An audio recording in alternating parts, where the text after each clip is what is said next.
What's up, guys? Welcome back to the Northeast Florida Surf Fishing Forecast for Northeast Florida, right? So we covering Fernandina all the way down to Flagler. And even though it's been rough the last few days, guys, fishing has been, well, let's just say pretty good. Redfish of all sizes, small, big, and overslot. Tons of bluefish, tons of nice Spanish mackerel. Speckled trout have shown back up in the surf, up and down the coast with all the mullet. A lot of 14, 15 inches, but there are some bigger fish mixed in. Still have tarpon in the surf, pretty much chasing these mullet. And black drum, whiting, more pompano are starting to show up. Not huge numbers, but I've seen a few reports of people getting 2, 3 keepers, not just throwbacks. So they're coming, and if you've seen if you live in Northeast Florida and you've seen the weather, what they're calling for mid to upper 50s for the low, I believe starting Sunday, Monday, and possibly Tuesday. That'll drop our water temperature. Right now it's at 80 degrees, 81 in Flagler, 80, and I think in Fernandina as well from what I looked. But that will change, I'd say by about Wednesday. That water might be about 78, 77. It's not necessarily the daytime highs, but once we start getting those lows at night that are dropping down mid 60s and below, that really helps drop that water temperature, especially when, if you've noticed, each night we're losing daylight. So the less daylight, the less sun the water has to soak up and stay warm. But don't fret. There's still a lot of good fishing left for this year of 2021. The water temperature really has hit, 60 degrees, between 60 and 62, where it just really gets much slower. But if you've been following this page in our group for a while, you can go back into February and March. We had water temperatures at 60, 61, 62. And we were slaying the whiting with our good old Diet Pepsi trick. If you haven't heard from it, if you're a new follower or just watching it now, if you don't know about that trick, I learned that when I was a 12 or 13-year-old running around on the old Jack's Beach Pier and seeing only a few people absolutely crush the whiting, and the rest of the people on both sides of them not catching anything.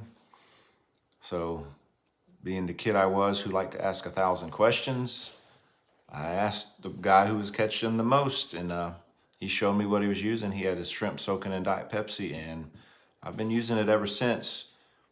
But what we've talked about is it really isn't needed until that water gets colder. It seems as the water drops, a fish's metabolism slows down. They don't need to eat as much. I got a couple fish tanks. I got one outside with big mud minnows and such, and as the temperature in the pond drops, those fish hardly eat anything. So it's the same in the ocean along the beach. So that Diet Pepsi does, gives them that little bit of scent. And I'm no scientist, obviously, but it works. I've shown a few other people, and they went and did it, and they loaded up. Matt, he tried it, him and his 2 friends. I think they had over like 100 whiting one afternoon using that method, and there were people on both sides of them who did not have Diet Pepsi. They had fresh shrimp, but no Diet Pepsi. They weren't getting the same amount of fish. So we'll put that, we'll get some videos up this fall and winter when the water cools down and show you how it works.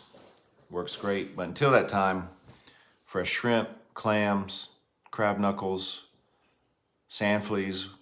Sand fleas are still here, and they'll be here till usually that water hits about 70, 68, 70.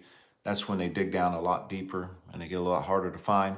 But the last 2 weeks, guys, they have been, at least up here in Northeast Florida, I've seen they're really thick in Flagler right now up on the surface. But here in Duval County and such, Ponte Vedra, the sand fleas are there, but man, they are deep. You'll only see a few on the top, so you got to dig down and find them. And once you find them, they're good size. But these fish are going to be eating everything. The mullet are still thick in the surf. This little cold spell coming, I'm telling you, probably about Tuesday or Wednesday, the beach should be absolutely loaded up and down with mullet.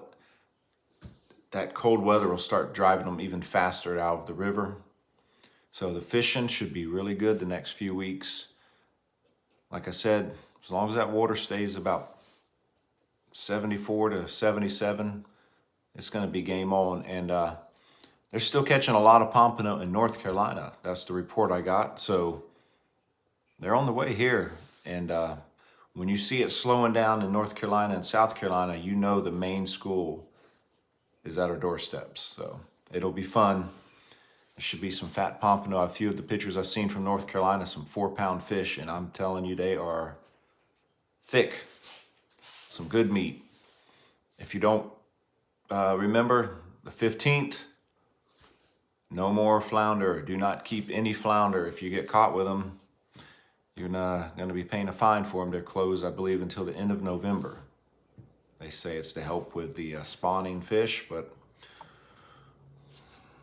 I won't get political. I don't like getting political on fishing posts, but I don't necessarily agree with their reasoning, but they don't listen to me anyway. So, but the flounder will still be there, guys. So just remember, if you catch them, let them go. Take a picture, let them go. You can still take pictures, right? That should still be legal. Same as the big reds. Tons of big reds along the beach. They're eating up the mullet. Friday, you're looking at winds northeast 10 to 12. Saturday, southwest to southeast. That's when the front's going to be coming through. Actually, be pretty warm on Saturday. I think 90 degrees they're calling. But light winds 8 to 10. And then to change, Sunday, they're calling for like northeast up to 20. And some pretty big surf, 3 to 5 foot. And I think highs in the mid 60s. That's what I just looked at right before I came on live. So if you're gonna fish, Friday and Saturday look to be the days. Sunday is it's gonna be you'll need Sputniks, but even then it may be a little bit too windy. It actually might get dirty with that wind if it's blowing that hard. But right now the water's clean at the beach. We did have river water come into Jack's Beach this afternoon, Friday or Thursday afternoon. And if you're not familiar with what the river water is, it's just when we get like a north wind, light north wind as the tide goes out, the actual river water will push down the beach. And it's not such a bad thing, but what I've noticed over the years is because it's a pretty big salinity change. You got to remember that's brackish water coming down the beach.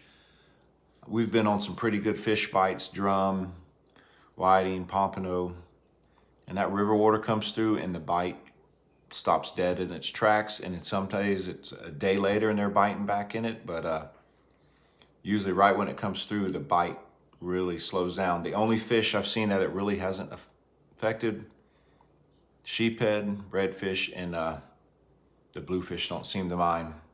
Not at all. They're just voracious, so they're like the piranhas of the sea.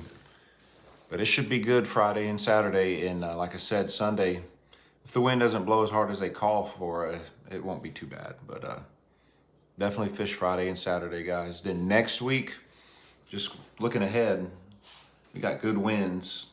Looks like a lot of northeast to east, but nothing too strong. So the colds are going to come through. We're going to see pompano start showing up even better and some big whiting. So we got a lot to look forward to the next couple of weeks. Should be a lot of coolers getting filled with fish. And if you don't want to hit the surf, in the river, they're catching some nice trout and a ton of mangroves still. And flounder. And as you know, there's going to be quite a few big flounder caught now that the season will be closed. I think that's how it always works. When the snook season opens up, that's when it becomes harder to catch a slot snook, from what I've been told from the guys down south. The day before the season opens up, the snook bite like crazy is what they say, but isn't that how it goes everywhere? Same as when we hold surf tournaments. The weather can be perfect literally all week. And then the day of the tournament, we get the northeast at 20 to 25. I think 4 tournaments this year that were held on Saturdays. the weather was pretty nice leading up to the tournament. And on that day, we get these random northeast winds that are 20 plus and 4 to 5 foot surf that make it just insane. I think that's how it always goes. But yeah, if y'all got any questions or comments, leave them in the comment section. Like I said, if you don't, or if you do have Facebook, look us up on Facebook as well. We get daily reports. Oh yeah, the surf, man, it's ridiculous on the tournaments.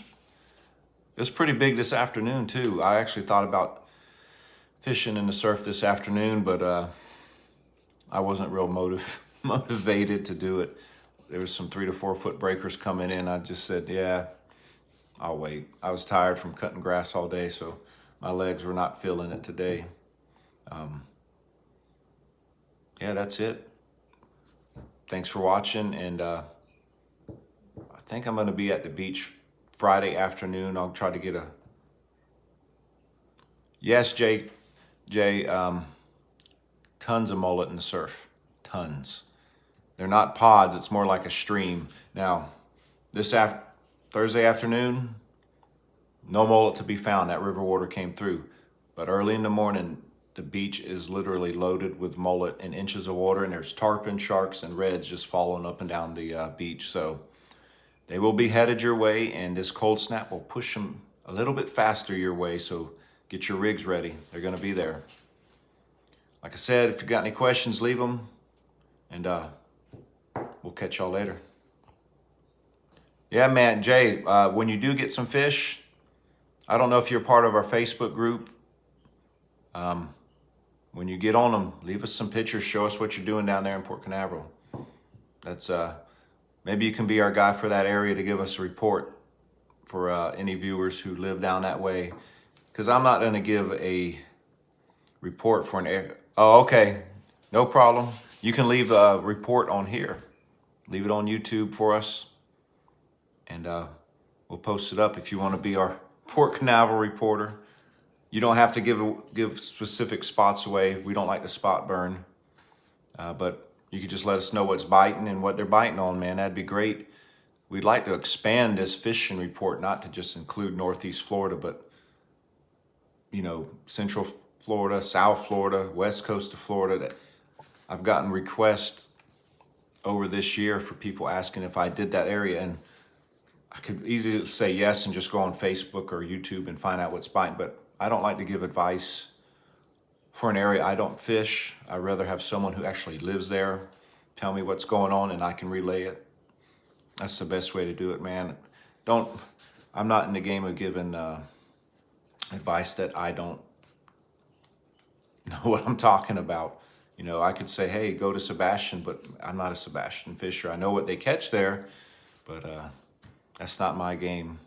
I've been there and it was fun, but I was out of my element. I still caught 4 snook, but I'm not the snook expert down there. There's some guys down there that will catch them when nobody else does, and those are the guys you want to listen to. But anyways, y'all have a great weekend. We'll be back Friday afternoon with a water report, so you know what to expect going into Saturday morning. Tight lines.